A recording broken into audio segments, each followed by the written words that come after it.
Question solve करने में, इन सब चीजों में बहुत टाइम लगता है। ठीक है, अब मैं जब भी आपको किसी सब्जेक्ट की स्ट्रैटेजी बताऊंगी तो सबसे पहले मैं उसमें मूल मंत्र बताऊंगी कि भाई आपको फोकस क्या करना है, क्योंकि अलग अलग सब्जेक्ट है ना, अलग अलग चीजों पे फोकस करना होता है। तो मैथ्स के किन चीजों पे फोकस करना है, देखिए सबसे पहली बात तो आपका टारगेट रहना चाहिए कि 30 क्वेश्चंस में से 30 क्वेश्चंस मुझे बनाने हैं। ये नहीं कि भाई 30 क्वेश्चन है तो 25 ही बना रहा हूँ, एनफ, बिल्कुल एनफ नहीं है। मैथ्स एक ऐसा सब्जेक्ट है जिसमें कि आप फुल पे फुल स्कोर कर सकते हो, तो पहले ये क्लियर होना चाहिए। दूसरी चीज आपको ध्यान रखना है कि मैथ्स में इजी टू मॉडरेट क्वेश्चन आते हैं, अगर टफ आएंगे तो वो सब छोड़ेंगे। तो अगर आपको एग्जाम में या मॉक में कभी भी टफ क्वेश्चन मिल गया, टफ आप तब समझ पाओगे जब आपकी अच्छी तैयारी हो जाओगे, फिर आपसे कुछ ना बने तो वो होता है तब। अभी तो आपको सारे क्वेश्चन टफ लगेंगे, ठीक है, जब तैयारी हुई नहीं है तो समझिए कि इजी टू मॉडरेट क्वेश्चन ही आता है, इसी हिसाब से आपको तैयारी करनी है। लेकिन कुछ कभी कभी क्या होता है, मेरे साथ भी होता था कि जब मैं तैयारी शुरू किया था मैंने, तो मुझे इजी क्वेश्चन दिखता था ना, तो मुझे लगता यार ये तो आता है, ऐसा क्वेश्चन थोड़ी ना आएगा, इतना इजी क्वेश्चन थोड़ी ना आएगा, अरे वैसा ही क्वेश्चन आता है, इजी ही क्वेश्चन आता है, उसी को बार बार करिए, तब जाके आपकी स्पीड बनेगी और तब जाके आपका एग्जाम में दिमाग चलना शुरू होगा। ऐसा कभी मत सोचना कि यार ये तो इजी क्वेश्चन है, इसको मैं बार बार क्यों करूं, वही करना है भाई, वही करना है बार बार, ठीक है ना। तो ये चीज मैं बहुत बाद में समझ पाई,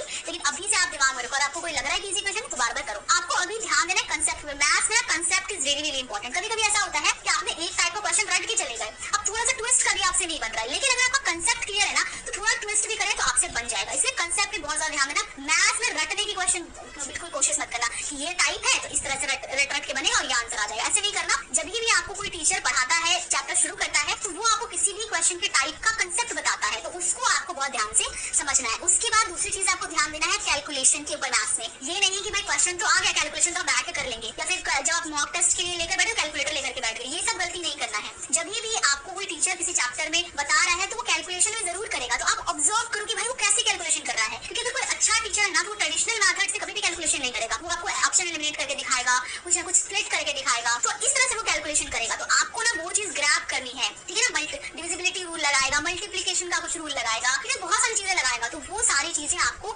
नोट्स कॉपी में अपने नोट करनी है आगे, जिससे मैथ्स पे कैलकुलेशन पे विशेष फोकस देना है। इसके बाद मैथ्स में आपको स्पीड पे ध्यान देना है। मैंने बताया ना इजी टू मॉडरेट क्वेश्चन आएगा, कभी ऐसा नहीं होगा कि एक क्वेश्चन आपसे बन रहा है और आपके बगल वाले बंदे से नहीं बन रहा है, क्वेश्चन दोनों से बनेगा, लेकिन बात है स्पीड कौन बना रहा है, ठीक है ना, एक्यूरेट कौन बना रहा है, तो ये चीजें मैटर करती हैं। तो इसको आपको शुरू से फोकस करके चलना है कि मैं एक ऐसा अप्रोच रखूं जिससे कि क्वेश्चन स्पीड में बना पाऊं, ठीक है। स्किपिंग पर ध्यान रखना है, ये बहुत इंपॉर्टेंट चीज है स्किपिंग की। अगर आपके 10 क्वेश्चन है और एक क्वेश्चन बीच में छठा नंबर ऐसा आ गया कि वो टफ है और आप उसमें अटक गए ईगो पे लेके कि भाई मैं तो बना के रहूंगा, मैंने तो परसेंटेज चैप्टर किया, परसेंटेज का क्वेश्चन मुझसे बन कैसे नहीं रहा, तो अगर आप क्वेश्चन को छोड़ना नहीं सीखे ना तो आप अटक जाओगे, सब आते हुए भी आप गुड़ गोबर कर दोगे। इसीलिए जब भी आप बुक भी सॉल्व करो, चैप्टर वाइज मॉक लगाओ, स्किपिंग को हमेशा ध्यान में रख के चलो कि क्या मुझे क्वेश्चन आता है, एक्सेट्रा एक्सेट्रा। मैं मॉक के बारे में आपको जब आगे बताऊंगी स्किपिंग के बारे में और डिटेल में बताऊंगी, लेकिन ध्यान रखो कि मैथ्स में स्किपिंग करना बहुत जरूरी है। इसके बाद मैथ्स में जरूरी है आप क्या क्वेश्चन को आइडेंटिफाई कर पाते हो कि क्या ये मॉडरेट क्वेश्चन है, क्या ये इजी क्वेश्चन है, क्या इसमें कैलकुलेशन तक होगा, क्या मैं ये पूरा बना पाऊंगा, क्या ये क्वेश्चन बीच में लेके अटकने वाला है। तो आप जब भी कोई क्वेश्चन सॉल्व करो ना तो आपको क्वेश्चन पढ़ करके आइडेंटिफाई करना आना चाहिए कि ये क्वेश्चन किस कैटेगरी में फॉल करता है। तो जब आप बुक सॉल्व करो, जब कोई टीचर करवाए, तो आपको पहले क्वेश्चन को पढ़ के उसको आइडेंटिफाई करने की कोशिश हमेशा करनी है। तब आपको ना जब मॉक लगाओगे तो सुविधा होगी, तो आपको क्वेश्चन पढ़ते के साथ समझ में आएगा नहीं इसको छोड़ना है, ठीक है। तो ये आपको शुरू से ही दिमाग में रख करके चलना है। तो ये चीजें हुई कि आपको मैथ्स से फोकस कहाँ पे करना है। अब देखिए मैथ्स के दो पिलर्स होते हैं, एक तो हो गया एडवांस मैथ्स और एक हो गया अरिथमेटिक मैथ्स। एडवांस मैथ्स का जो मैं बोलूंगी थोड़ा हाई वेटेज है और अरिथमेटिक का एवरेज वेटेज है, लो वेटेज किसी का भी, ये दोनों का ही अच्छा खासा वेटेज है, ठीक है। अब देखिए दूसरी चीज कि आपको ये एडवांस और अरिथमेटिक दोनों ही चैप्टर वाइज कंप्लीट करने हैं। ये नहीं कि हम दो चैप्टर्स को साथ में लेकर के चल देंगे, ऐसा नहीं करना गलती से भी। आप अगर एक चैप्टर को लेकर के चल रहे हो, या तो एडवांस का या तो अरिथमेटिक का, उसको पहले कंप्लीट करेंगे, उसके बाद जाकर के हम दूसरे चैप्टर को शुरू करेंगे, ठीक है। तो इस तरह से आपको मैथ्स में आगे बढ़ना है। दूसरी चीज की कुछ लोगों का क्वेश्चन रहता है कि हम एडवांस मैथ्स को पहले करें, अरिथमेटिक मैथ्स को पहले करें, तो देखिए दोनों का ना एक दूसरे से कोई लिंक है नहीं, इसीलिए आप अल्टरनेट चैप्टर्स कर सकते हो। जैसे कि मान लीजिए अगर आपने आज अरिथमेटिक शुरू किया है नंबर सिस्टम का, ठीक है, तो आप जब नंबर सिस्टम कंप्लीट खत्म हो जाए तो फिर आप ट्रिग्नोमेट्री शुरू कर सकते हो, उसके बाद आप परसेंटेज शुरू कर सकते हो, उसके बाद मेंसुरेशन शुरू कर सकते हो। तो एडवांस और अरिथमेटिक में से अल्टरनेट कर करके आप शुरू कर सकते हो, ठीक है। उसके बाद आपको ध्यान रखना है कि हमेशा सीक्वेंस वाइज करना है, ये इसमें मोस्ट इंपॉर्टेंट बोलूंगी, सीक्वेंस वाइज क्वेश्चंस को करने हैं। जैसे कि अगर मैं आप लोगों को बताऊं, जैसे नंबर सिस्टम एक चैप्टर है, ठीक है, उसके बाद एलसीएम एचसीएफ चैप्टर है, उसके बाद परसेंटेज चैप्टर है, उसके बाद मेरा इंटरेस्ट वाला चैप्टर है, उसके बाद सीआईएसआई चैप्टर है। तो आप एक बात बताओ, जब तक आप नंबर सिस्टम को नहीं समझोगे तो क्या आपको एलसीएम एचसीएफ समझ में आ पाएगा? नहीं समझ में आ पाएगा। जब तक आप परसेंटेज को नहीं समझोगे, क्या आपसे सीआईएसआई बन पाएगा? नहीं बन पाएगा, क्योंकि ये इंटरकनेक्टेड है। अगर परसेंटेज नहीं जानोगे तो सीआईएसआई चैप्टर को समझ ही नहीं पाओगे। इसीलिए हमेशा सीक्वेंस में जाना है। ऐसा नहीं कि मैं पहले ये मेरे को अच्छा लगता है तो मैं पहले ये कर लेता हूं। जब भी शुरू करो, जब सिलेबस शुरू करो, हमेशा सीक्वेंस में करो। लेकिन जब रिवाइज करने का टाइम आए तो आप आगे पीछे कर सकते हो। उस टाइम तो आपको भाई ये सब समझ में आ जाएगा तो रिवाइज करना है, उस टाइम की बात नहीं है। लेकिन जब शुरू करो हमेशा सीक्वेंस में करो। बहुत सारे लोग यही गलती करते हैं, फिर लगता है यार हमें समझ क्यों नहीं आ रहा। अरे गधों वाली गलती करोगे तो यही होगा, ठीक है ना। उसके बाद देखिए जब भी आप चैप्टर को सॉल्व करें तो साथ साथ आपको क्या क्या करते जाना है। ट्रेडिशनल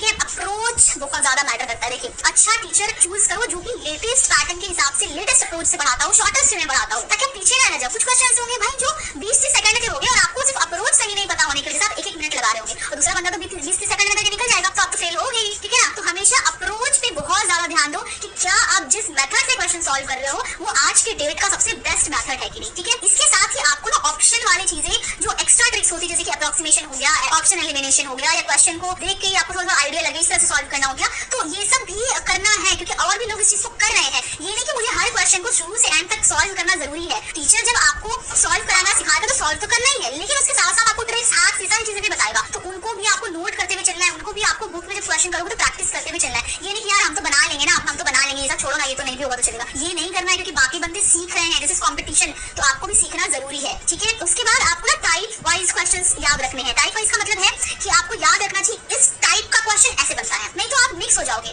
और जैसे आपको टाइप याद रहेगा ना, तो जब आपको एग्जाम में क्वेश्चन दिखेगा तो आपको समझ आना ये टाइप मैंने किया हुआ है, मतलब एग्जाम में देखने के बाद आपको समझ में आना चाहिए कि भाई ये टाइप मेरा पता है मेरे को, तो इसीलिए क्वेश्चन को हम टाइप में कैटेगराइज कर दिया, अच्छा ये टाइप का क्वेश्चन है, इस टाइप का क्वेश्चन है, ठीक है ना। अब ये क्वेश्चन आपको मिलेंगे कहाँ से, तो यहाँ पे मैं बुक्स बता रही हूँ आप लोगों को अब मैथ्स के लिए। तो टियर 1 के लिए ना आप किरण पब्लिकेशन की जो बुक है वो उसमें बहुत ज्यादा टाइप वाइज क्वेश्चन दिए गए हैं, इजी टाइप, मॉडरेट टाइप, एक टाइप के इजी से लेकर के टफ जितने क्वेश्चन हो सकते हैं वो सारा इंक्लूड कर दिया गया है। तो बहुत सारे क्वेश्चन इसमें है, आप यहाँ से प्रैक्टिस कर सकते हो और एग्जाम तक ये वाली बुक आपका कम से कम 6 टाइम्स कंप्लीट होना चाहिए, ठीक है। बुक्स कैसे कंप्लीट करते हैं, हम कैसे इफेक्टिवली बुक को कर सकते हैं, वो सारी चीजों के ऊपर मैं आगे वीडियोस बनाऊंगी, ठीक है। तो उसके बाद अगर हम टियर 2 की बात करें तो टियर 1 और टियर 2 की तैयारी मोस्टली यहाँ से हो जाएगी, लेकिन टियर 2 में ना आपको चाहिए होता है कि थोड़ा हम एडवांस लेवल पे और रीच करें, तो उस एडवांस लेवल के लिए आप गगन प्रताप मेंस की बुक और राकेश यादव एडवांस मैथ्स, ये सिर्फ मेंस के लिए आपको थोड़ा हेल्प करेगी। हालांकि ये बुक अपने आप में सफिशिएंट है, लेकिन थोड़ा एडवांस टच के लिए आप ये दोनों बुक्स ले सकते हो, इन दोनों की। इसके बाद अगर मैं प्रैक्टिस की बात करूं तो आप लोग प्रीवियस ईयर क्वेश्चन की पीडीएफ से, यानी कि 2022 और 2023 के सीजीएल, सीपीओ एंड सीएचएसएल के जो पेपर्स आए हुए हैं वहां से प्रैक्टिस कर सकते हैं। अब देखिए प्रीवियस ईयर क्वेश्चन तो यहाँ पे भी कवर्ड रहेंगे, लेकिन एग्जाम से पहले लगभग 2-3 महीने पहले आपको ध्यान देना चाहिए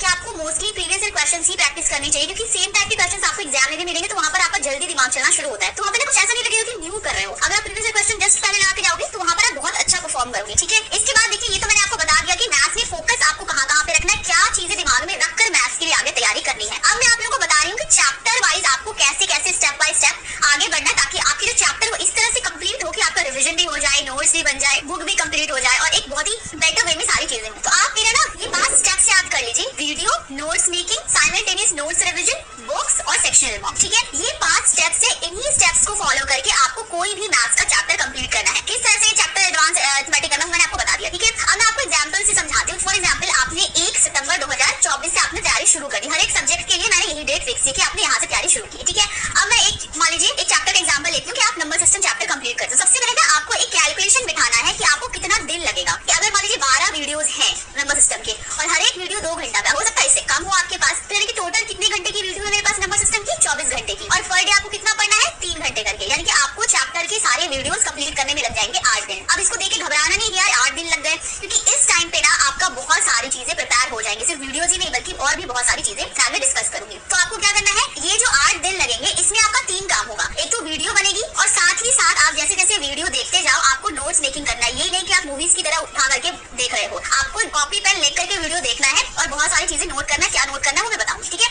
उसके साथ साथ ही जब पहले दिन आपने वीडियो देखी और उसका नोट्स बनाया, तो उसके साथ जब दूसरे दिन करने जाओ तो पहले वाले दिन के नोट्स को आपको रिविजन करते हुए जाना है। उसको मैं कह रही हूँ साइमल्टेनियस नोट्स रिविजन, कि जो पहले दिन पढ़ा था उसको रिवाइज करते हुए जाना है। तो यानी कि आप 8 दिन में नोट्स भी बना लोगे और रिवाइज भी कर लोगे, तो सिर्फ वीडियो नहीं देख रहे, काफी इंपॉर्टेंट चीजें आपकी हो जाएंगी। तो मैंने यहाँ पर आपको एग्जाम्पल दिया कि 8 दिन जैसे लग रहे हैं, तो 1 तारीख से 8 तारीख तक आप ये चीजें करोगे। इसमें क्या क्या आपका हो जाएगा, देखिए वीडियोस तो आप देख लोगे, कंसेप्ट क्लियर करने पर ध्यान देना है, ठीक है, कि किस तरह से क्वेश्चन बनता है, कितने टाइप के क्वेश्चन उस चैप्टर में है, कौन से फॉर्मूलाज वहां पर है, वो सारी चीजें आपको नोट्स के अंदर लिखनी है, कंसेप्ट लिखने हैं, और उस कंसेप्ट के ऊपर जो क्वेश्चंस कराए हुए हैं उस स्टेशन में, उन क्वेश्चंस को सारे को लिखना है। देखिए बहुत सारे लोग ऐसा कहेंगे ना कि हम फॉर्मूला का कोई बुक ले लेते, नहीं बेटा, आप जब तक खुद से नोट्स नहीं बनाओगे ना तो वो इफेक्ट नहीं दे पाएगा। इसीलिए मैं हमेशा सजेस्ट करूंगी आप खुद से नोट्स बनाओ, खुद से फॉर्मूला लिखो, खुद से कंसेप्ट लिखो, क्वेश्चन लिखो, ये सब करना पड़ता है। इतनी मेहनत करोगे तभी तो जाकर के आपका सही होगा। आप एक बार लिखोगे ना तो आप भूलोगे नहीं। अगर आप कहीं और किताब से पढ़ के टिक मारोगे, हाईलाइट करोगे, सोचोगे उसको रिवाइज कर लेंगे, तो वो आपको फीलिंग नहीं आ पाएगी जो खुद से नोट्स बनाने में। खुद से नोट्स अभी भी बनाओ ना, तो जो भी क्वेश्चन अपनी भाषा में चीजों को लिखो, यार ऐसा होता है तो ऐसा होता है, यूज करो एरो को, चार्ट को, इस तरह से करके हमेशा अपनी भाषा में होता है। कोई इंपॉर्टेंट बात अगर टीचर ने बोली हो, यहाँ पर इस तरह क्वेश्चन इंपॉर्टेंट है, ऐसा होता है तो उनको भी अपनी भाषा में लिख लो, ठीक है ना। अल्टीमेटली जितना इन्फॉर्मेशन आपको टीचर दे रहा है वो आपके नोट्स में होनी चाहिए, ताकि जब आप रिवाइज करो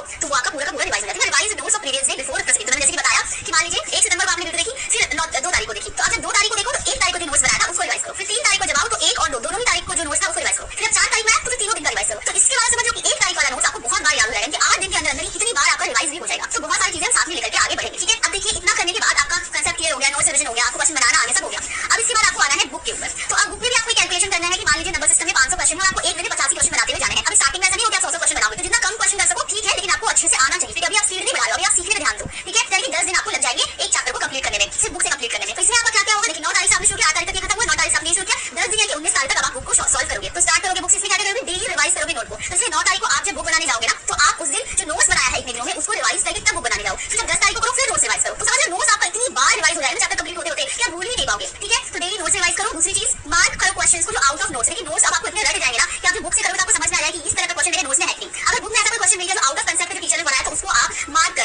मार्क करो और यूज करो पेंसिल को। क्यों मार्क करने के लिए पेंसिल को क्यों यूज करो? क्योंकि हो सकता है कि अभी आप शुरू कर रहे हो इसलिए क्वेश्चन टफ लग रहे होंगे आपको, लेकिन जब 4-5 बार आप उस चैप्टर को रिवाइज करोगे तब आपको एक्चुअली समझ में आएगा टफ है कि नहीं। हो सकता है कि वो इजी क्वेश्चन हो लेकिन टफ लग रहा हो, इसलिए पेंसिल से करो। लेकिन जब 4-5 बार रिवाइज करो तो फिर आपको लग रहा है कि हाँ टफ है तो उसको पेन से करो, ठीक है, तो एक्चुअली वो टफ होगा। उसके बाद मैं बुक सॉल्व करते हुए टाइम में बता रही हूँ कि मार्किंग सिस्टम बहुत इंपॉर्टेंट है। आप चाहो तो 2-3 तरह के मार्किंग कर सकते हो, जैसे कि इसमें कैलकुलेशन टफ है उसके अलग मार्किंग कर दो, टफ है उसके अलग मार्किंग करो, स्वतंत्र है उसके अलग मार्किंग करो। लेकिन मैं आपको 10% ही ऐसे चैप्टर के क्वेश्चन होने चाहिए जिसमें कि मार्किंग होगी, लेकिन भाई 500 क्वेश्चन से तो 200 में उसमें हमने मार्किंग ही करके रखी है, ऐसा नहीं होना चाहिए, ठीक है। इसके बाद किरण की जो बुक काफी मोटी है, उसके बाद पूरे चैप्टर के बाद सॉल्यूशन दिया गया है। तो बहुत बार ऐसा होता है कि हमारा सॉल्यूशन को ही खोजते जो है हम बहुत टाइम वेस्ट कर देते हैं। 3 घंटा हमारे पास है, उसमें आधा घंटा आगे पीछे पेपर करने में ही लग जाता है। तो मैं हमेशा सजेस्ट करती हूँ कि जो सॉल्यूशन वाला पार्ट है वहां पर एक पेपर निकाल लगा लो, बुक मान मोटर या सीधे सॉल्यूशन पे पहुंचो। और हर एक सब्जेक्ट में आपका हर एक चैप्टर का आपका ऐसा होना चाहिए। तो कुछ छोटे-छोटे टिप्स हैं जो आपको फॉलो करने चाहिए, जो आपका टाइम बचाएंगे और आपकी अच्छे से तैयारी करवाएंगे बुक से, ठीक है। और हां, don't make notes out of books. अब ऐसा नहीं कि आपको बुक से क्वेश्चन लिख करके करो, ऐसा कुछ लोग करते थे लाइब्रेरी में, देखा है कि भाई बुक से देख करके कॉपी में क्वेश्चन लेके सॉल्व कर रहे हैं, कितना गरीब बना कर रहे हो यार। मतलब जो नोट्स है उसमें ठीक है ना, वो कंसेप्ट हो गया, बुक का बुक में रहने दो। तो ऐसी गलतियां मत करना, होता है कुछ लोग ऐसे। अब उसके बाद जो मैंने स्टेप बताया था कि चैप्टर वाइज मॉक। अब देखिए आपने वीडियो देखी है, नोट्स बना लिया, नोट्स का रिवीजन कर लिया है, आपने बुक से कर लिया, इसका मतलब अब आपका वो चैप्टर है ना वो बिल्कुल पुख्ता रेडी है। तो अब जब आप चैप्टर वाइज मॉक दोगे कहां से, टेक्स्ट बुक से, तो 19 तारीख में खत्म होगा, 20 तारीख को मान लीजिए आप एक दिन आपका चैप्टर वाइज मॉक खत्म हो जाएगा, तो वो आप दो, आपका देखना लगभग 90% क्वेश्चन आप एबल होगे सॉल्व करने के लिए, ठीक है। Try to solve by option, जैसे मैंने बताया वो सब करो आप शुरू से ही। स्किपिंग जरूर से जरूर ट्राई करना, जब भी आप मॉक दो तो अगर कहीं फंस रहे हो उसको छोड़ दो, इस तरह से करके अभी से ट्राई करोगे ना तो एग्जाम तक आप सॉल्व हो जाओगे बिल्कुल। और एक चीज की रिवाइज करो नोट्स को, जब भी आप मॉक देने के लिए जाओ। अभी एक हमेशा ही था कि आप एक नोट्स रिवीजन होगा वो तो होगा, लेकिन आप मॉक दोगे तो उससे पहले रिवाइज करोगे ना तो फंसोगे नहीं, फिर आपका वो अच्छे से हो जाएगा, ठीक है। उसके बाद जितने भी 1 मार्क क्वेश्चंस आपने बुक में करके रखे ना उसको भी मॉक देने से पहले जरूर रिवाइज कर लेना, क्योंकि आपको पता लगेगा मॉक में क्या ये क्वेश्चन तुमने टिक मार्क करके रखा था, वहां पे भी टफ लगा था, यहाँ पे भी नहीं बना, तो क्या फायदा होगा। तो इसीलिए आप बुक को टिक मार्क वाले को जरूर रिवाइज करो मॉक देने से पहले। उसके बाद देखिए मॉक कॉपी क्या होती है, मैं अपनी वीडियो में बहुत बार मॉक कॉपी बोलती हूँ, तो ये एक बहुत ही इंपॉर्टेंट कॉपी होती है। तो आपका नोट्स बनता है वो अलग बनता है, लेकिन ये जो कॉपी बनती है ना ये आपको बताती है कि सब करने के बावजूद भी कहां पे गलती हो रही है, और इसी के बेसिस पर आप अपने आप को इंप्रूव करते हो आगे, ठीक है। तो इस कॉपी में क्या लिखते हैं हम लोग, मैं एक बार इसको बता रही हूँ, ये सारे सब्जेक्ट में सेम ही होता है, ठीक है। तो देखिए मिस्टेक्स लिखते हैं, जो भी क्वेश्चन आपका गलत हुआ वो लिखते हैं, और उसके साथ साथ टाइप ऑफ मिस्टेक लिखते हैं। जैसे कि अगर मैथ्स की मैं बात कर रही हूँ तो यहाँ पर जब क्वेश्चन आपने लिख दिया कि हाँ ये गलत हुआ, उसके ऊपर आप लिख दो मतलब कैलकुलेशन की वजह से मेरा गलत हुआ था, या तो कैलकुलेशन मुझसे स्पीड नहीं हुआ, या मैं कैलकुलेशन में अटक गया। तो जब भी आप उस क्वेश्चन को देखोगे ना तो आपको समझ में आ जाएगा कि ऐसे क्वेश्चन से मुझे कैलकुलेशन अगर मुझे टफ लग रहा है तो उस क्वेश्चन को स्किप करना है। तो अपने आप को समझना शुरू करोगे कि हाँ मैं गलत कहाँ करता हूँ, ठीक है। वैसे ही क्वेश्चन में आपने सिली मिस्टेक किया है, कभी-कभी ऐसा होता है कि आप रूट देखना भूल जाते हो, या रेशियो में गलत कर देते हो, डायमीटर पूछा है रेडियस यहाँ पे आ जाते हो, तो इस तरह की जो हमारी गलतियां करते हैं। तो उस क्वेश्चन को भी आप लिखो, उसके ऊपर लिखो सिली। तो बहुत इंटरेस्टिंग बात है ना कि सिली मिस्टेक्स होते हैं वो सेम टाइप के क्वेश्चन में आप बार-बार करते हो। जब कॉपी में लिख के रखोगे और उसको रिवाइज बाद में करोगे ना तो आपके दिमाग में रहेगा कि इस तरह के क्वेश्चन में सिली मिस्टेक करता हूं। तो जब मॉक में क्वेश्चन आएगा तो आप अलर्ट रहोगे कि नहीं भैया मुझे इसमें देखना है कि नहीं हुआ ऐसा। सिमिलरली इसको रिवीजन करना है जब भी आप मॉक दो उससे पहले, ताकि वही गलतियां वापस ना करो उस वाले मॉक। उसके बाद अगर कोई क्वेश्चन राइट है लेकिन टफ है, मतलब बन तो गया आपसे लेकिन उसमें बहुत दिमाग लगा था, अलग टाइप का क्वेश्चन था, तो उसको भी जरूर लिखो। उसके बाद कोई फॉर्मूला ऐसा मुझे लग रहा है कि रेलेवेंट है यार, ये तो मुझे आना चाहिए, हो सकता है ऐसे क्वेश्चन आ जाए तो उसको भी जरूर लिखो। और जो इररिलेवेंट क्वेश्चन जो आपको लग रहा है कि यार इतना करने के मतलब एकदम लेवल से ही बाहर, तो उसमें आपको ध्यान देने की जरूरत नहीं है, वो आपसे नहीं भी बना तो घंटा कोई फर्क नहीं पड़ता, ठीक है। उसके बाद अगर मान लीजिए आपके पास कोई अप्रोच है जिससे आपने क्वेश्चन सॉल्व किया, लेकिन अगर मॉक में सॉल्यूशन जो दिया गया है वो बेटर अप्रोच है, आपको लग रहा है कि बहुत सारे क्वेश्चन में लग सकता है, तो भी उसको जरूर आप लिखो और इसको ट्राई करो। अब लेकिन ऐसा नहीं कि वो पर्टिकुलरली उसी क्वेश्चन के लिए अगर ट्रिक है तो कोई फायदा नहीं उसको अपना करके, ठीक है, क्योंकि आप बहुत सारे क्वेश्चन में नहीं लगाओगे तो कोई फायदा नहीं है। उसके बाद देखिए after this chapter start any, मतलब ये सारे को एक चैप्टर के लिए हुए, आपका ये नंबर सिस्टम जो है वो ओनली कंप्लीट हो गया। अब आपको नंबर सिस्टम से कैसा भी क्वेश्चन कहीं से भी दे दिया जाए आप उसको सॉल्व कर लोगे। सिमिलरली आपको सारे के सारे चैप्टर्स एक एक करके वैसे ही कंप्लीट करने हैं। अब देखिए आप बोलोगे यार हमने कर तो लिया बहुत अच्छे से, लेकिन क्या हम एक बार करेंगे तो हमको साल भर तक याद रहेगा? तो नहीं, तो उसके लिए आपको क्या करना है, रिवीजन। अब रिवीजन हम कैसे अच्छे से करें ताकि हमको बिल्कुल एग्जाम टाइम तक चीजें याद रहे, वो हम देखते हैं कैसे की जाती है। देखिए रिवीजन में सबसे पहली बात तो डेली रिवीजन जो मैंने आपको ऑलरेडी एक्सप्लेन कर दी, जब भी आप दूसरे दिन पढ़ने जाओ तो पहले वाले दिन का जरूर रिवाइज करो, this is really very important, ठीक है। नेक्स्ट जो है वो है वीकली रिवीजन। देखिए ये हो भी पाता है, कभी-कभी नहीं हो पाता है, क्योंकि जरूरी नहीं है कि आपका एक वीक में कोई चैप्टर कंप्लीट हो जा रहा है तो आप नहीं भी उसको रिवाइज कर सकते हो, लेकिन हाँ चैप्टर वाइज रिवीजन आप जरूर करो। जैसे कि after completion of each chapter आपको रिवाइज करना है अर्लियर चैप्टर। फॉर एग्जांपल देखिए आपने मान लीजिए पहले नंबर सिस्टम चैप्टर किया, उसके बाद आपने ट्रिग्नोमेट्री को बहुत अच्छे से किया, एलसीएम एचसीएफ किया, मेंसुरेशन किया, सिंप्लीफिकेशन किया। तो मान लीजिए अब आपने जब नंबर सिस्टम कंप्लीट कर लिया ना उसके बाद आपने ट्रिग्नोमेट्री किया, तो जब एलसीएम एचसीएफ करने जाओ वापस से पूरा नंबर सिस्टम को रिवाइज करो। क्या क्या रिवाइज करें, क्या पूरे बुक रिवाइज करें, क्या करें, क्योंकि फिर जब 8-10 दिन लग जाएगा तो वो काम नहीं करना। देखिए क्या रिवाइज करना है, नोट्स आपको रिवाइज करना है, इसमें आपको टाइम नहीं लगेगा, चाहे जितना भी नोट्स हो आप 2 दिन में 100% कर पाओगे, कर जाओगे, क्योंकि मैंने ऑलरेडी बताया कि बहुत बार वो आपका नोट्स रिवीजन हो चुका है, तो आप देखते जाओगे आपका रिवाइज होता जाएगा। बुक को देखिए क्या करना है, इसको 5-6 डेज में अगेन कंप्लीट करना है, डिपेंड करता है कि वो चैप्टर कितना बड़ा है। अगर छोटा चैप्टर तो 2 दिन भी आपके लिए एनफ हो जाएगा। इसमें जो टिक मार्क वाले क्वेश्चन है वो तो करने ही करने हैं, और कुछ क्वेश्चन जो है आपको लग रहा है कि सेम टाइप के 2-3 क्वेश्चन है तो उसमें से एक कर लो, या उसमें जो बेटर लग रहा है कि हां ये थोड़ा सा ट्रिकी इसको कर लो, तो इस तरह से करके आपको बुक को वापस नंबर सिस्टम में कंप्लीट करना है। उसके बाद नंबर सिस्टम के टाइम पे आपने जो मॉक कॉपी बनाई थी उसको आप एक दिन में कर लो, समझ में आया। यानी एलसीएम एचसीएफ को बनाने से पहले नंबर सिस्टम को वापस से आपको 5-6 दिन लग जाएगा रिवाइज करने में, लेकिन ये जरूरी है। आप अगर सोचोगे कि यार इतना टाइम वापस से क्यों, तो समझो कि अगर आप वापस यहाँ पे चले जाओगे यानी कि 10 दिन 1 महीना, तो 1 महीने में किया था तो सब भूल जाओगे, आपको लगेगा यार मैंने किया ही नहीं था। तो उससे बेटर है कि आप बीच में 5-6 दिन दो, लेकिन ये आपको याद रहे। अगर पढ़ते जाए और याद ही नहीं रहा तो उसका कोई मतलब नहीं बनता, ठीक है। इसीलिए टाइम से मत घबराओ, कैसे इतना टाइम लगेगा, नो इशू, टाइम लगने दो, बट आपको चीजें याद रहनी चाहिए। तो सिमिलरली अगर मेंसुरेशन में जाओगे तो आपको ट्रिग्नोमेट्री करके तब आगे बढ़ना है, ओके ठीक है। इसके बाद जो है रिवीजन में वो मंथली रिवीजन, तो ये आप जरूर करना। मंथली रिवीजन आपको इतना डिटेल रिवीजन करने की जरूरत नहीं है, क्योंकि आप ऑलरेडी डीजीपी ये सब कर रहे हो। तो मंथली रिवीजन में आपको ओवरव्यू करना है कि आप बस पेज पर लेकर देख रहे हो या बुक से टिक मार्क वाला लगा लिया, अपने सहूलियत के हिसाब से जो लग रहा है कि यार ये मैं थोड़ा सा भूल रहा हूं तो उसको रिवाइज कर लो। तो इस तरह से आपको करके आगे बढ़ना है। नेक्स्ट जो रिवीजन होता है अकॉर्डिंग टू मॉक। ये रिवीजन अभी नहीं होता है, रिवीजन होता है जब आप मॉक टेस्ट में बिल्कुल फुली फोकस आ जाते हैं, मतलब सिलेबस वगैरह कंप्लीट हो जाता है। उसके बाद आपको लगता है अभी भी मेरे मॉक में नंबर नहीं आ रहे, कहीं अटक रहा है, ठीक है। एक जगह पर जाते हो टाइम जब मॉक में नंबर स्टक हो जाएंगे, तो क्या करेंगे आपको अकॉर्डिंग टू मॉक करना है, ठीक है। जैसे मैंने बताया मॉक कॉपी बनती है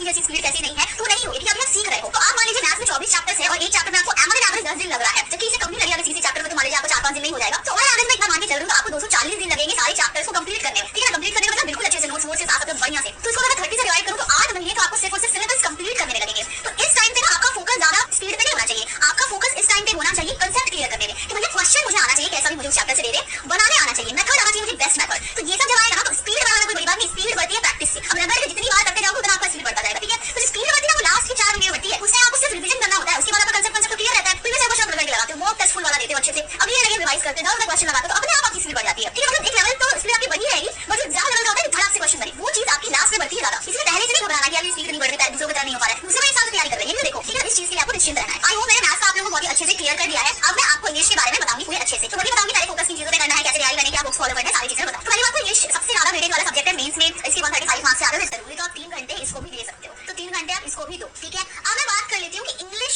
को पढ़ने से पहले आपको इसमें ध्यान किन किन चीजों पर देना है, किस तरह के क्वेश्चन आते हैं, क्या ध्यान देने वाली चीजें हैं। सबसे पहली बात है इंग्लिश में आप कॉम्प्रीहेंशन पर ध्यान दो। कॉम्प्रीहेंशन पार्ट नहीं, कॉम्प्रीहेंशन समझने के। देखो कभी कभी ऐसा होता है ना कि आपको जो एरर दिया हुआ है, एरर का क्वेश्चन, आप उसमें रूल बैठाने की कोशिश करते हो, रूल बैठेगा नो इशू, लेकिन आपको समझ क्यों नहीं आता कि कौन सा रूल लगेगा। इसका ये रीजन होता है कि आपको समझ नहीं आता कि लिखा क्या है, बोला क्या है। आपको इंग्लिश ही समझने में दिक्कत होती है, मीनिंग ही नहीं समझ आता, इसीलिए आप ये भी नहीं समझ पाते कि रूल कौन सा लगेगा। फिर आप बोलोगे कि यार हमने तो नीतू मैम का बुक कितनी बार पढ़ा, लेकिन हमें भी समझ में आता, क्योंकि आपको ना इंग्लिश नहीं समझ में आती। इसलिए इंग्लिश पर आपको बहुत ज्यादा ध्यान देना है, कॉम्प्रीहेंशन के ऊपर, मतलब चीजों को समझने के ऊपर। ये कैसे करोगे मैं आपको आगे बताती हूँ। उसके बाद ध्यान देना है, रट्टा मारना है आपको वोकैबुलरी, लेकिन समझ करके। रट्टा तो मारना ही है, लेकिन बहुत अच्छे से। ये नहीं कि भाई मुझे तो 3000 वोकैबुलरी दिख रहे हैं, मैं इसको कैसे याद कर पाऊँ, करना पड़ता है, सबको करना पड़ता है, इसलिए इस पर ध्यान दो। इसके बाद इंप्लीमेंटेशन पे बहुत ज्यादा ध्यान दो रेदर देन रटने के। जैसे कि आप ना रूल तो याद कर लेते हो, बट उसको क्वेश्चन में अप्लाई नहीं कर पाते हो। अब रूल तो आपसे एग्जाम में पूछेगा नहीं कि बताओ नाउन के कितने रूल्स हैं, ये नहीं, वो आप एग्जाम में क्वेश्चन पे लगा के दिखाओगे, वो ये चाहते हैं।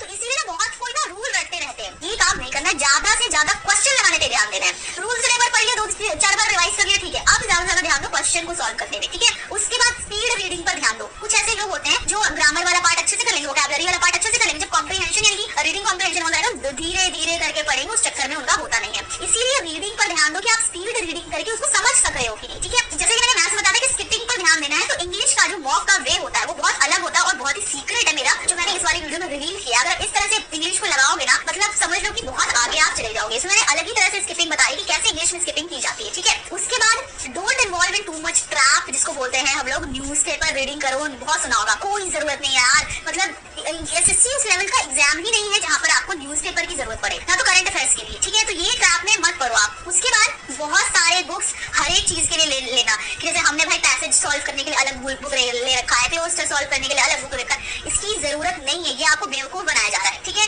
इसकी जरूरत ही नहीं है। मैं आपको आगे बताऊंगी कि कितना कम सोर्स में और कितना मस्त आप तैयारी कर सकते हो। इसके बाद देखिए practice more and more rather than revising, मतलब रूल वही मैं बता रही हूँ कि ट्रिक्स को याद करने से अच्छा क्वेश्चन में लगाओ, रूल रट के कोई फायदा नहीं है, ठीक है। अब देखिए बुक्स कौन कौन से आपको इसमें यूज करने हैं। तो सबसे पहली बात तो नीतू मैम के दोनों वॉल्यूम्स आपके पास होने चाहिए, एग्जाम तक 40 बार कम से कम ये रिवाइज हो जाने चाहिए। कुछ लोगों को लगता है ना कि हम भाई 10 बार रिवाइज करेंगे, मेरे को याद नहीं हो रहा, फिर परेशान होते रहेंगे। अरे 10 बार नहीं हो तो 20 बार करो यार, सबकी कैपेसिटी अलग अलग होती है समझने बूझने की, तो बार बार करो, लेकिन सही वे में करो, गलत वे में नहीं करो, तो वो ध्यान रखना है, ठीक है। अब देखिए जो नीतू मैम की दोनों वॉल्यूम्स है ना, वो ग्रामर तो आपका 100% कवर कर लेगी, वोकैबुलरी लगभग 70% कवर कर लेगी और कॉम्प्रीहेंशन जो 30% कवर कर लेगी। इसके बाद आपको एक बुक चाहिए जिसको कहते हैं हम लोग एमबी बुक, ये कम से कम 50 बार रटी होनी चाहिए। इसमें जितने भी प्रीवियस ईयर पेपर्स होते हैं सीजीएल के, सीएचएसएल के, सीपीओ के, सारे दिए हुए रहते हैं विद वेरी गुड सॉल्यूशन और वोकैबुलरी, ठीक है, उसके साथ में। तो ये क्वेश्चन तो कम से कम, ये जो बुक है वो कम से कम 50 बार आपका रटा हुआ होना चाहिए। ये इसमें जितने क्वेश्चंस है ना, ये तक आपको रटे हुए होने चाहिए, तब देखना आपकी स्पीड कैसे बनती है। नए भी क्वेश्चंस आएंगे तो आप कर दोगे। This book is very very good. तो ये प्रैक्टिस के लिए तो 100% आपको काम दे देगी।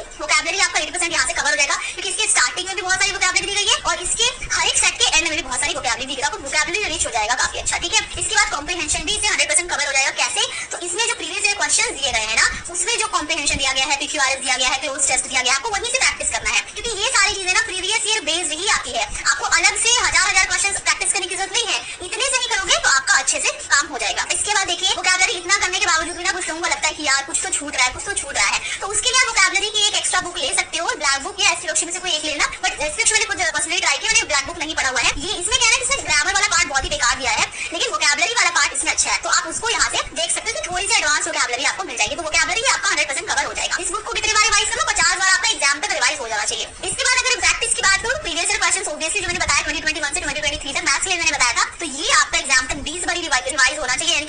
क्वेश्चन याद होना चाहिए, हर एक वोकैबुलरी, हर एक इडियम, सब कुछ इसका आपको रटा हुआ होना चाहिए, ठीक है। और सबका ही मतलब सीजीएल सीपीओ सीएचएसएल सबका, ठीक है।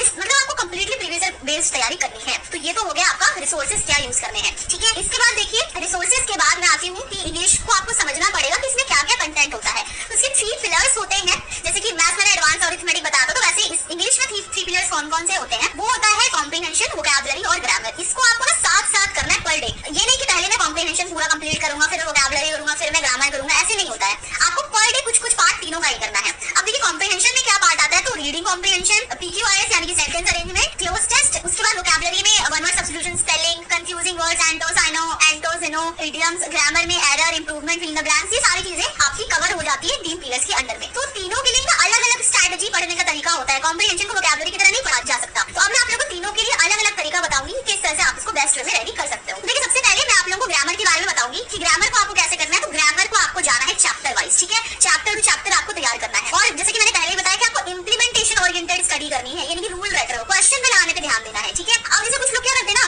मतलब नाउन चैप्टर पढ़ रहे हैं, अब उसमें ना वो याद करने लगेंगे, भाई ये प्रॉपर नाउन इसको बोलते हैं, कॉमन नाउन इसको बोलते हैं। अरे वो क्या एग्जाम में आएगा नहीं आएगा, आप थोड़ा बहुत समझ लो कि अच्छा प्रॉपर नाउन का मतलब इस तरह वाला नाउन, कॉमन नाउन का मतलब ये। अब याद करना, नाम नहीं पूछा जाएगा, आपको कंसेप्ट समझना है, कंसेप्ट। तो उस चीज पर आप ध्यान दो। उसके बाद सीक्वेंस वाइज करना है इसमें भी, जैसे कि मान लीजिए वर्ब चैप्टर है, फिर नाउन चैप्टर है, फिर आपका सब्जेक्ट वर्ब अग्रीमेंट चैप्टर है, ठीक है। अब मान लीजिए आपने वर्ब ही नहीं पढ़ रखा, तो क्या सब्जेक्ट वर्ब अग्रीमेंट आपको समझ में आएगा? नहीं आएगा। इसीलिए हमेशा सीक्वेंस वाइज करना है। अरे बेटा सीक्वेंस वही है जो कंटेंट्स में आपका चैप्टर जो सीक्वेंस में दिया गया है ना नीतू मैम के बुक में, अब आपको समझ में आएगा इसको चैप्टर वाइज करना है, पर हर एक चैप्टर को कैसे कंप्लीट करना है कि हमें हमारा वो चैप्टर बिल्कुल अच्छे से रेडी हो जाए। तो सिमिलरली जैसे कि मैंने मैथ्स में आपको 5 स्टेप्स बताए हैं, सेम स्टेप्स आपके इंग्लिश के ग्रामर के लिए फॉलो होंगे, सबके लिए नहीं, ग्रामर के लिए। तो ग्रामर में सबसे पहला स्टेप तो वीडियो है, साथ साथ में आपको नोट्स बनाने हैं, साथ साथ में आपको उसका नोट्स रिविजन करते हुए जाना है। उसके बाद आपको बुक पे आना है और चैप्टर वाइज मॉक लगाना है, सिमिलरली जैसे कि मैंने मैथ्स में बताया था। अब इसको देखिए मैं एग्जांपल से आपको समझाती हूँ। देखिए जैसे मैंने क्या माना था कि आप 1 सितंबर से तैयारी करना शुरू कर रहे हो और सबसे पहले आप वर्ब चैप्टर करोगे, तो आपको एक कैलकुलेशन लगा लेनी है कि 5 मेरे पास वीडियो है, हर एक वीडियो जो है वो आधे घंटे का, यानी कि 2.5 घंटे से 3 घंटे में मान के चलती हूँ कि इसमें आपका वर्ब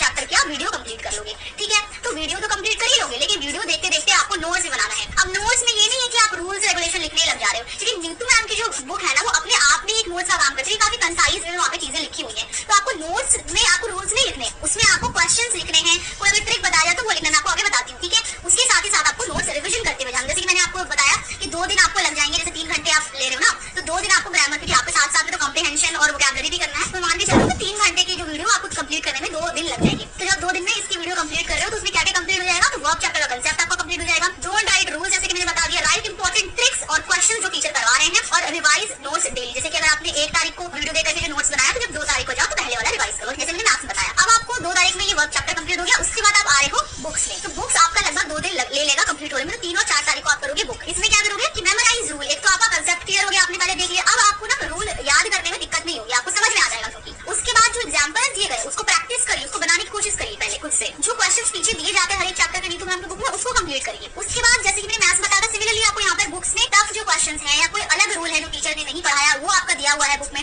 तो उन सारे को टिक मार्क कर लीजिए, लेकिन यूज पेंसिल, क्योंकि हो सकता है अभी टफ लग रहा बाद में ना लगे, तो उसको मिटा लेना बाद। इसके बाद करने के बाद आपको आना है चैप्टर वाइज मॉक में। तो ये आपका 1 दिन में हो जाएगा, जैसे 5 तारीख को आप कर लेना। इसमें सबसे पहले जैसे मैंने बताया था कि जब भी मॉक देने जाओ तो पहले नोट जरूर रिवाइज कर लो, ताकि ऐसा ना हो कि भाई ये तो लिखा था लेकिन मॉक मैं तो नहीं कर पाया, ये काम मत करना, ठीक है। और मॉक लगाते टाइम स्किपिंग और फास्ट रीडिंग, ये सारी चीजें जो होती है ना हथकंडे, वो सब अपनाना, तब जाकर आपका रियल एग्जाम में काम करना शुरू करेगा। तो इसी तरह से आपको एक एक करके ग्रामर के हर एक चैप्टर कंप्लीट करने हैं। समझ में आया? अब हम आते हैं दूसरे पिलर पे, यानी कि होता है वोकैबुलरी, ठीक है। तो इसको साथ में करते हुए जाना है हर एक दिन, ये नहीं कि इसको कर दिया इसको नहीं करोगे। अब देखिए वोकैबुलरी को कैसे करना है, तो वोकैबुलरी को चैप्टर वाइज नहीं, जैसे कि वोकैबुलरी को चैप्टर होता नहीं, इसको क्या आता है पेज वाइज, ठीक है। तो डेली आपको ना एक एक पेज करके करना है। पहले एक दिन मान लो कि आप वन वर्ड सब्स्टिट्यूशन कर रहे हो, तो दूसरे दिन आप वोकैबुलरी करो, तीसरे दिन आप एंटोनिम करो, चौथे दिन आप सिनोनिम करो, फिर स्पेलिंग करो, फिर आप आ जाओ उस पे। देखिए मैंने एग्जांपल से बहुत अच्छे से इसको समझाया हुआ है, ध्यान से आप समझिएगा। जैसे 1 तारीख से आप शुरू कर रहे हो, तो पहले दिन आपने एंटोनिम किया, तो अब आपको 1 पेज करना है। तो 1 पेज में ना ऑप्शन वाइज आपका दिया हुआ रहता है एंटोनिम। तो मान लीजिए 20 क्वेश्चंस आपके दिए गए हैं एंटोनिम को, तो एंटोनिम को कभी भी एंटोनिम की तरह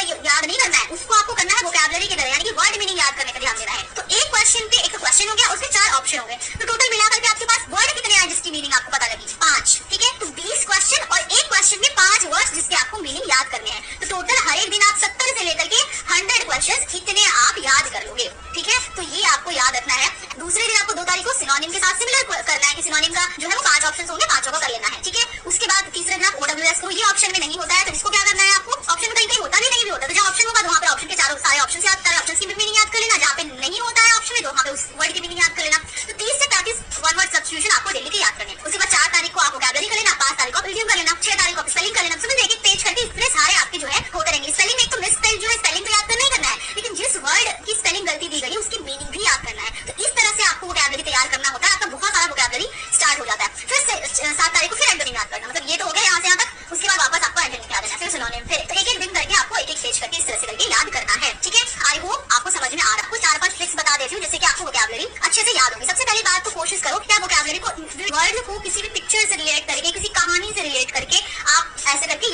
दो, या फिर कोई फीलिंग अटैच कर दो। जैसे मैं बहुत ज्यादा ये काम करती थी कि मान लो फिलेंथ्रोपिस्ट है कोई एक वर्ड, तो ये क्या है, आप फीलिंग रिलेट कर सकते हो। फिलेंथ्रोपिस्ट ना सुन के ही आपको लगना चाहिए कि कोई पॉजिटिव वर्ड है, आपको ये वर्ड है मिस्चीवियस, तो ये सुन के ही आपको लगना चाहिए कि यार नेगेटिव वर्ड है। तो इस तरह से ना वर्ड्स के साथ अपनी फीलिंग को अटैच करो, इससे क्या होता है ना कि आप ऑप्शन भी एलिमिनेट कर पाते हो। जैसे कि मान लीजिए यहाँ पे फिलेंथ्रोपिस्ट जो आपको पता है पॉजिटिव वर्ड है, अब यहाँ पर 4 ऑप्शन दिए गए हैं, 4 में से 3 जो है वो आपका पॉजिटिव वर्ड्स वाले हैं और चौथे की मीनिंग आपको नहीं पता, तो आप क्या करोगे, पॉजिटिव है तो एंटोनिम तो नेगेटिव वाला ही होगा, भले इसका मीनिंग आपको याद होना हो। तो इसका मतलब है कि आप सिर्फ फीलिंग अटैच करके ना ऑप्शन एलिमिनेट कर सकते हो। नेक्स्ट जो है, आप ना किसी रिश्तेदार से किसी वर्ड को याद कर लो। जैसे कि अगर मान लीजिए टॉकेटिव वर्ड है, ठीक है ना, लोकोसियस वर्ड है, तो आपके दिमाग में ना इस तरह के वर्ड सुनकर के किसी न किसी की याद आती होगी, तब उस वर्ड को उस बंदे से रिलेट करके याद कर सकते हो। फिर जो ट्रिक है कि आप ना किसी भी वर्ड को अगर नहीं ये सब हो पा रहा है तो गूगल कर लो, वहां से ना सेंटेंस देख लो, उस मीनिंग को देखो ही, प्लस सेंटेंस में यूज होते हुए देखो। तो जब सेंटेंस में यूज होते हुए देखोगे तो आपको वो चीज याद रहेगी। और 3-4 सेंटेंसेस देख लो, ये भी कम पड़ता है तो पिक्चर देख लो, उस वर्ड को सर्च करो और उस वर्ड की इमेजेस में देख लो कि क्या है, तो फिर आपको बहुत ज्यादा चांसेस है कि याद रहेगा। नेक्स्ट इसकी जो ट्रिक है वो है कि अपने डेली लाइफ में कुछ ऐसे वर्ड्स होंगे जो आप यूज कर सकते हो, जैसे फिलेंथ्रोपिस्ट और मिस्चीवियस, ये सारे वर्ड्स तो आप डेली लाइफ में यूज नहीं कर सकते, लेकिन कुछ ऐसे वर्ड्स होंगे जो सिंपल वर्ड हो गए, जैसे लोकोसियस हो गया ना, टॉकेटिव हो गया, या फिर कंक्रीट हो गया, ह्यूमैनिटेरियन हो गया, तो ये सारे वर्ड्स ना आप यूज कर सकते हो डेली लाइफ में, तो ये सारी चीजें आप यूज करो। उसके बाद बहुत अच्छा एक तरीका है कि आप अड्डा 247 से ना, जब भी लीजर टाइम हो, जब लेट रहे हो, कुछ ऐसे बैठे हुए हो, तो यहाँ से आप जाकर के क्विज लगा लो, क्योंकि यहाँ पर ना 15-20 मिनट के क्विज आते हैं और बहुत सारे क्वेश्चंस आते हैं और स्पीड में आपको याद रहता है, तो यहाँ से आप क्विज लगाओगे ना तो रिवीजन होता रहेगा, ठीक है।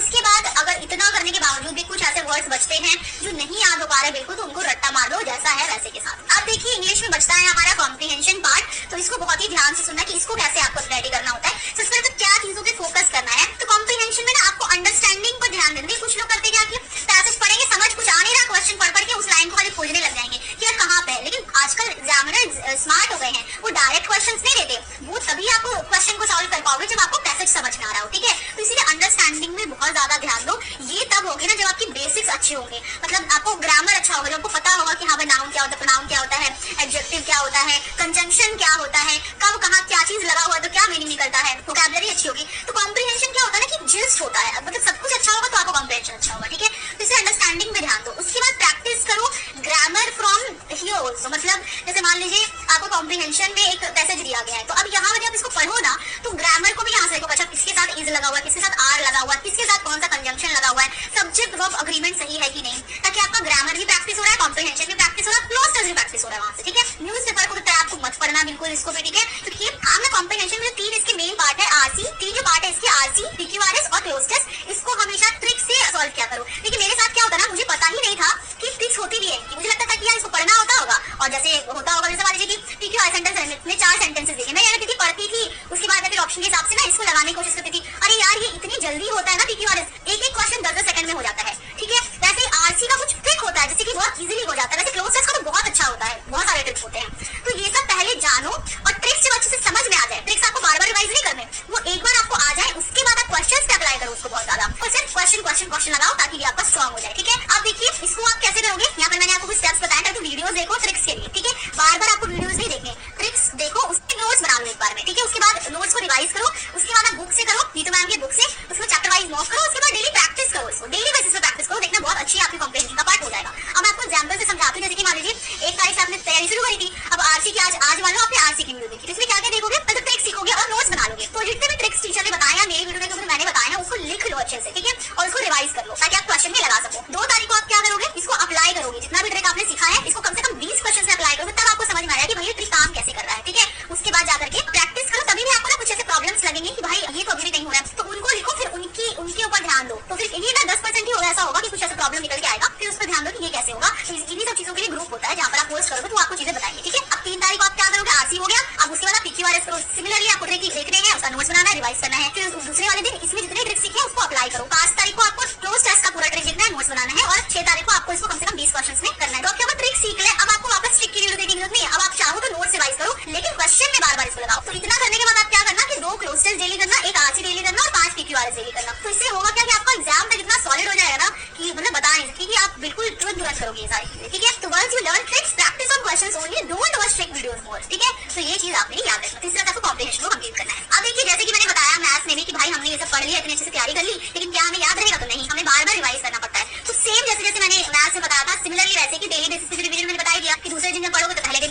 करते हुए चलना। वीकली रिवीजन अगर हो पाए तो करो, लेकिन आपको चैप्टर कंप्लीट होने के बाद उससे अर्लियर चैप्टर जरूर करना, ये कंपलसरी है, ठीक है। फॉर एग्जांपल जैसे मान लीजिए 1 से 6 तारीख तक में आपने पढ़ा वर्क चैप्टर, 4 पेज का आपने पूरा एंटोनिम सिनोनिम आरसी वारसी ये सब जो किया था, 1 से 6 तारीख में आपका एक चैप्टर कंप्लीट हुआ।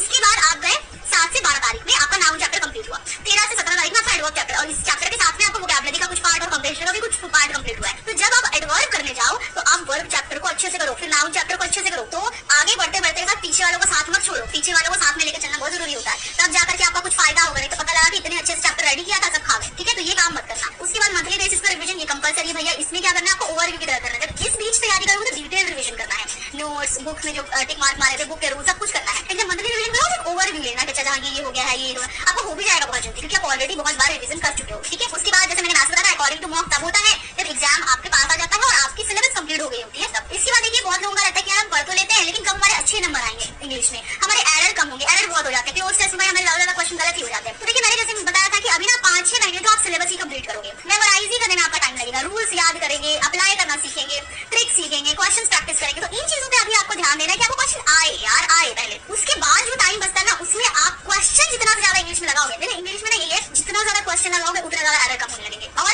तब कब होंगे जब क्वेश्चन लगा के गलत हो रहे तो उसको देखो क्यों गलत हो रहे, तब जाकर आपके कम होंगे, ठीक है। तो क्वेश्चन लगाओ, रिवीजन करते रहो बार बार रूल्स को, क्वेश्चंस को। बहुत बार जहाँ गलतियां हो रही है मॉक दो, प्योर प्रैक्टिस के ऊपर में है ये इंग्लिश, ठीक है ना। और एनालाइज करो अपने मिस्टेक्स को, कहाँ गलती कर रहे हो, क्या गड़बड़ हो रही है, इतनी ट्रिक्स और इतनी सारी चीजें आने के बावजूद भी कहाँ अटक रही हो, जहाँ अटक रही हो ग्रुप पे डालो किसी अच्छे ग्रुप में, ठीक है।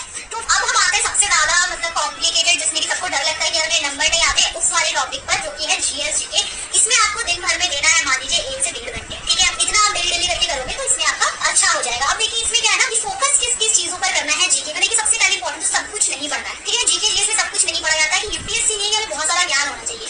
इसमें सिर्फ इंपॉर्टेंट टॉपिक्स आपको सबसे पहले फाइंड आउट करने के इंपॉर्टेंट टॉपिक्स क्या, उसके लिए अपनी वीडियो देख सकते हो जिसमें मैंने बताया कि इंपॉर्टेंट टॉपिक्स क्या है। उसके बाद आपको ट्राई करना है ट्रिक्स को यूज करना है स्टैटिक पार्ट के लिए। बहुत लोग कहते हैं हम बहुत बार याद करते हैं लेकिन याद नहीं होता, तो नहीं याद होता है तो कोई दूसरा तरीका ढूंढो ना। तो आपको मैं बताऊंगी कि ट्रिक्स से कैसे याद करना है। उसके बाद don't expect much higher marks. मतलब आप सोच रहे हो कि यार मैं बहुत ज्यादा पढ़ रहा हूँ तो मेरे 75 कैसे नहीं आ रहे, तो जीएस में नहीं आते। जीएस में अगर आप 50 स्कोर कर रहे हो ना मतलब बहुत अच्छा स्कोर कर रहे हो, तो इसीलिए बहुत ज्यादा अच्छी एक्सपेक्टेशन मत रखना इसमें। दूसरी चीज स्टिक टू बेसिक ओनली। अब देखिए होता क्या है कि लोग मान लीजिए पार्लियामेंट चैप्टर लेकर के बैठे हुए इतना उसके बारे में पढ़ने लग जाएंगे तो भाई यूपीएससी क्रैक कर दो, लेकिन एसएससी में कुछ काम है नहीं उसका।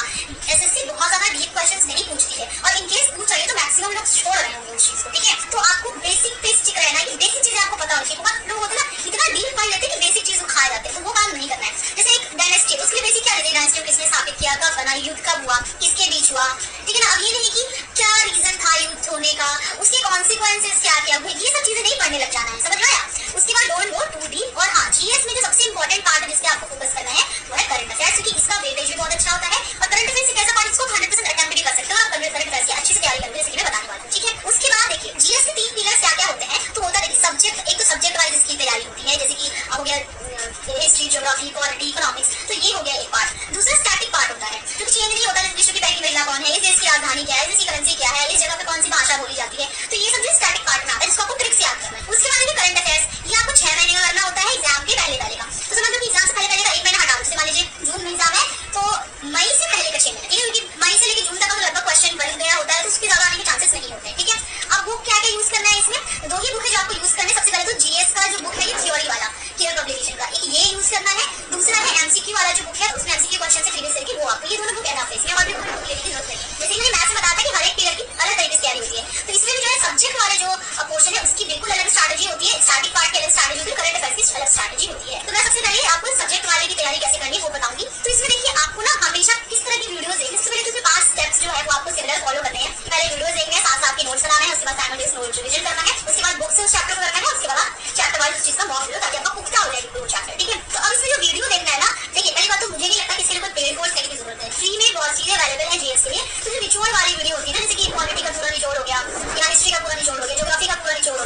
इंपॉर्टेंट चीज है, क्योंकि सब कुछ आप पढ़ भी नहीं सकते, पढ़ लोगे तो याद नहीं रहेगा, इसलिए क्यों ही बेकार में एफर्ट करना। तो सबसे पहले ना इंपॉर्टेंट टॉपिक्स क्या क्या है वो आपको राइट डाउन करना है। मैंने बताया ये वाली वीडियो में है, जिसके पीछे पहली महिला इंपॉर्टेंट है, करेंसी इंपॉर्टेंट है, फेस्टिवल इंपॉर्टेंट है, तो आपको पता होना चाहिए। इसके बाद आप क्या करो कि बॉक्सेस में दिए रहते हैं स्टैटिक जीके का मोस्टली, तो जो किरण की जीएस वाली थ्योरी बुक है ना उसमें स्टैटिक पार्ट कंप्लीट है, तो जितने भी इंपॉर्टेंट टॉपिक्स वाले बॉक्सेस है उसको आप जाकर के स्टार स्टार मार्क इस तरह से करके लगा लो, ताकि आपको पता रहे सबसे पहले मुझे स्टैटिक पार्ट में स्टार मार्क वाले ही याद करने हैं, उसके बाद टाइम बचा तो मैं बाकी करूंगी, नहीं तो छोड़ दूंगी, ठीक है। तो ये आपको करना है, तो यू विल फील इंपॉर्टेंट। अच्छा, और एक चीज है कि जैसे जैसे जीएस में ना आपको टाइम होता जाएगा तैयारी, तो आपको खुद ही समझ में आने लगेगा अच्छा ये इंपॉर्टेंट है, ये इंपॉर्टेंट नहीं है, तो वो टाइम पर छोड़ दो, ठीक है। उसके बाद आपको याद कैसे करना है स्टार्टिंग जीके, तो देखिए अगर रटने की कोशिश करेंगे ना तो आप रट नहीं पाएंगे, क्योंकि एक दो चीजें नहीं उसमें बहुत सारी चीजें हैं। तो इसीलिए निमोनिक्स में जैसे मैंने वोकैबुलरी में बताया, तो वो सारे ट्रिक्स आप यहाँ पे लगा सकते हो, तो वीडियो से याद कर सकते हो। तो वीडियो आप कहाँ से देखोगे, तो क्रेजी लीग की ट्रिक का जो है वहाँ से उन्होंने स्टैटिक पार्ट को बहुत अच्छे से ट्रिक में बताया, एक से भी याद कर सकते हो, अटैच फीलिंग जैसे मैंने बताया, और कोई और ट्रिक अगर आपके दिमाग में आ रहा होगी अब भाई मेरा अलग ही ट्रिक है, तो आप यूज करो, बट कुछ ना कुछ करो जिससे आपको ये चीज याद रहे। और स्टैटिक पार्ट में ना इंपॉर्टेंट है रिवीजन, बहुत बार रिवाइज करते रहो, ठीक है। उसके बाद रीड अबाउट ऑप्शंस ऑल्सो, जैसे कि मान लीजिए मॉक में अगर आपका कोई क्वेश्चन आया है और उसके 4 ऑप्शंस हैं, तो आप सोल्यूशन में जाकर ना चारों ऑप्शन के बारे में पढ़ जरूर दिया करो, क्योंकि बहुत बार ऐसा होता है कि टेक्स्ट बुक की सोल्यूशन से क्वेश्चन आ जाते हैं सीधा सीधा, तो वो चीज आप ध्यान में रखो कि सोल्यूशन को मतलब याद रटो मत, लिखो नहीं उसको, लेकिन बस पढ़ लो, क्योंकि हो सकता है कि ऐसा क्वेश्चन आपको दिमाग में हिट कर जाए, ठीक है। तो ये काम जरूर करना, हरी भी सोल्यूशन मैंने जैसे बताया। उसके बाद एक मॉक टेस्ट कॉपी जरूर जीएस में बनाना, क्योंकि बहुत बार ऐसे टेक्स्ट बुक में जो क्वेश्चन आते हैं बहुत इंपॉर्टेंट होते हैं जीएस का, भी बेसिक और रेलेवेंट क्वेश्चन उसके आते हैं, तो लिख जरूर लेना। उसके बाद उसको रिवाइज जरूर कर लेना, मॉक कॉपी को टाइम टू टाइम, जब भी आपको लगे हाँ मॉक देने जा रहे हैं तो उससे पहले मॉक कॉपी को रिवाइज करके जाना, वीकली जब भी आपको लगे कि हाँ याद कर लेते बोल रहे हैं तो उसको याद कर लेना, ठीक है। उसके बाद उसको बार बार करके रिवाइज कर लेना, अल्टीमेटली रिवीजन। अब हम आते हैं थर्ड पिलर के ऊपर कि हम करंट अफेयर्स की कैसे तैयारी करें। इसके लिए ना लोग पता नहीं बुक ले लेते हैं, मैगजीन ले लेते हैं, कुछ करने की जरूरत नहीं, क्योंकि आपको नहीं मालूम ना कि इंपॉर्टेंट क्या है, हम मैगजीन से क्या पढ़े, बुक में इतना कंटेंट दिया क्या पढ़े। एक तो ऑलरेडी जीएस में इतना बड़ा सिलेबस है, उसमें करंट अफेयर्स को भी आप सिलेबस बना दो, तो कैसे चलेगा। तो इसीलिए ना आप वीडियो से पढ़ो, क्योंकि वीडियो में ना टीचर जो पढ़ा रहा है उसे पूरा एनालाइज करके पता किया भाई इंपॉर्टेंट क्या है, उस हिसाब से पढ़ा रहा है। टीचर को आपसे ज्यादा अच्छे से पता है कि क्या ट्रेंड रहता है, कि सही क्वेश्चन जिससे आते हैं, तो उन पे ट्रस्ट करो, ठीक है। तो मैं बोलूंगी आप डेली करंट अफेयर्स की वीडियोस देखा करो। करंट अफेयर्स के ऊपर मैंने पूरी स्ट्रैटेजी बनाई हुई है, तो आपको इसमें बहुत अच्छे बताया किस तरह की वीडियोस देखना है, एक्सेट्रा एक्सेट्रा। तो डेली करंट अफेयर्स की वीडियोस देखा करो, तो इससे आपका एनहांस होगा नॉलेज भी, कि वो आपको समझाएंगे कि अच्छा ये हो रहा है तो क्यों हो रहा है, कैसे हो रहा है, आपको कंसेप्ट भी बहुत अच्छे से क्लियर होगा। और ना डेली करंट अफेयर्स की वीडियोस देखो, चीजें आपको ऑटोमेटिकली याद रहती है, आपको एफर्ट्स नहीं करना। तो कुछ लोग बोलते हैं कि यार हमें लास्ट में पीडीएफ से पढ़ लेंगे, तो उसमें क्या होता है कि रटना पड़ता है, याद करना पड़ता है, हो सकता है कि उसमें से ना आए कुछ और आ जाए, लेकिन आप डेली करंट अफेयर्स देखोगे ना तो आपको छूटेगा ही नहीं, सब कुछ कवर होता जाएगा, और यहाँ पर आपको एफर्ट्स भी नहीं लगाने पड़ेंगे। उसके बाद जब आप डेली करंट अफेयर्स देख लो ना, तो वो टीचर पक्का उसी दिन या उसके अगले दिन उसका पीडीएफ भी अवेलेबल आपको टेलीग्राम ग्रुप पर, अपने टेलीग्राम ग्रुप पर करवा के दे देता है। तो वहां आप एक बार आंख ऐसे दौड़ा लो कि हाँ ये पढ़ा था, तो आपका अच्छे से रिवीजन हो जाएगा। नोट्स नहीं बनाना है आपको इसमें वीडियोस देखते देखते, ठीक है। सिर्फ वीडियो और इसके जो पीडीएफ होता है वो अवेलेबल होते हैं। उसके बाद रिवीजन कहां से करेंगे, तो देखिए डेली हम तो देख रहे हैं, लेकिन क्या हम रिवीजन करते टाइम डेली से डेली करंट अफेयर्स वाली वीडियो जाकर देखेंगे, तो भाई इतने सारे वीडियोस रहेंगे कि पूछो मत। तो वो आपको नहीं देखना है, उसमें क्या देखना है कि मंथली का जो वो पीडीएफ देते हैं वहां से आप एग्जाम मतलब जब एग्जाम नजदीक आ जाएगा तो मंथली पीडीएफ से जाकर के कर लेना है, ठीक है। डेली पीडीएफ से मत करना, तो डेली पीडीएफ बहुत सारे हो जाएंगे, और 6 महीने वाली से भी मत करना, क्योंकि 6 महीने में बहुत सारी चीजें वो कट कर देते हैं, तो मंथली वाली बेस्ट होती है रिवीजन के लिए, ठीक है। इसी बात देखिए एक्स्ट्रा आपको लग रहा होगा यार हमने इतना पढ़ लिया, लेकिन करंट अफेयर्स से जो आ जाते हैं वो हम कैसे करेंगे। तो पहले तो मैंने बात बता दी कि टेस्ट बुक जब मॉक दोगे ना तो वहां पर जो करंट अफेयर्स होंगे वो आपको बहुत रेलेवेंट मिलेंगे, और उसके एग्जाम में आने के चांसेस बहुत ज्यादा होते हैं। इसके साथ ही अड्डा 247 बहुत अच्छा है आपके करंट अफेयर्स के लिए, इसमें क्विज आते हैं डेली हर एक दिन का, तो इसको भी आप जरूर से जरूर लगाना, आपका करंट अफेयर्स बहुत अच्छा हो जाएगा। और रिवाइज कब करना है, जब भी आपको नेसेसरी फील हो, जब भी आप मंथली वाला तो 100% कंपल्सरी भी कर लेना रिवाइज, ठीक है। तो इस तरह से आपको करंट अफेयर्स को कंप्लीट करना है। अब अगर मैं बात करूँ रीजनिंग की, तो देखिए रीजनिंग जो है आप दिन भर में ना अगर आधा घंटा भी इसको देते हो डेली बेसिस पर, तो मतलब समझ लो कि बहुत अच्छा है। कुछ टाइम के बाद इसको टाइम देने की जरूरत भी नहीं होती, क्योंकि आप जो मॉक लगाते हो उसमें ही ये कंप्लीट हो जाता है। तो रीजनिंग में आपको किन चीजों पर फोकस करना है, तो रीजनिंग में एक चीज देखो कि पूरा पूरा नंबर का खेल है, मतलब प्राइम नंबर आपको तुरंत में देखते के साथ समझ में आ रहा है कि नहीं, स्क्वायर अगर है तो तुरंत में देखते के साथ समझ में आ रहा है कि अगर 143 लिख रहे हो तो क्या आपको समझ में आ रहा है कि 144 - 1 है, तो ये पूरा का पूरा खेल है। जैसे मान लीजिए कि मैं 127 लिख रही हूं, तो क्या आपको समझ में आ रहा है 125 + 2 है, यानी कि 5 का क्यूब + 2 है, मतलब आपको क्यूब स्क्वायर इसके साथ एडिशन सब्ट्रैक्शन मल्टीप्लिकेशन ये सब समझने तुरंत आना चाहिए, बस पूरा खेल रीजनिंग में इसी चीज का है, ठीक है। और दूसरी चीज कैलकुलेशन स्पीड, क्योंकि मैथ्स में आप कैलकुलेशन स्पीड करोगे तो वही आपका यहाँ पे भी काम आ जाएगा, ये नहीं कि आप बैठ करके बिल्कुल जोड़ घटाव कर रहे हो, माइंड में ये सारी चीजें जोड़ घटाव होनी चाहिए।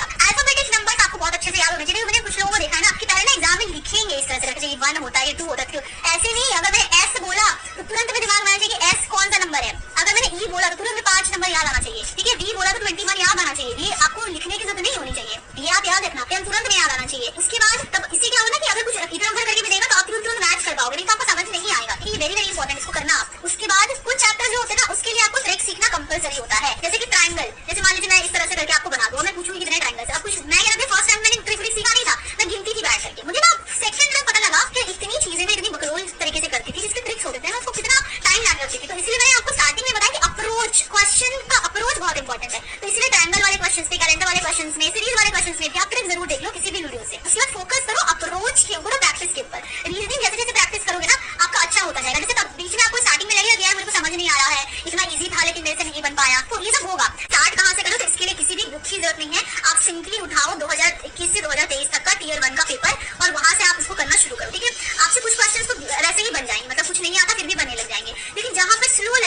क्वेश्चन मुझे फास्ट बना सकता हूँ, या लगे कि यार मैं अटक रहा हूँ यहाँ पर, तो उस टॉपिक के ऊपर पर्टिकुलरली जाकर के वीडियो देखियो।